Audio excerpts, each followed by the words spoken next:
প্রিয় দর্শক, রাসূল সাল্লাল্লাহু আলাইহি সাল্লাম বলেছেন, যখন তোমাদের মধ্যে কোনো মৃত ব্যক্তিকে কবর দেওয়া হয় তখন কালো ও নীল বর্ণের দুইজন ফেরেশতা আগমন করে। একজনের নাম মুনকার, অন্যজনের নাম নাকির।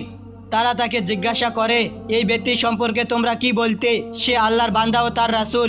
আমি সাক্ষ্য দিচ্ছি যে আল্লাহ ব্যতীত কোনো ইলা নেই এবং মুহাম্মদ সাল্লাল্লাহু আলাইহি সাল্লাম তার বান্দা ও রাসূল।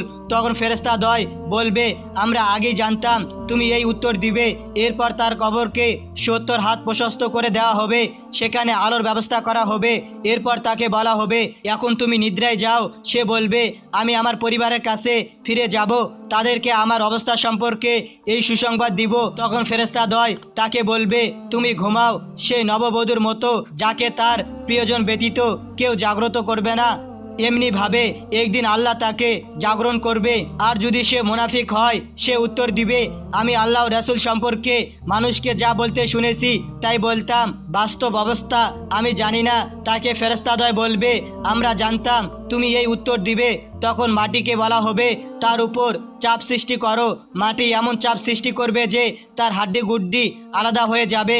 কিয়ামত সংগঠনের সময় তার উদ্যান পর্যন্ত এই শাস্তি অব্যাহত থাকবে।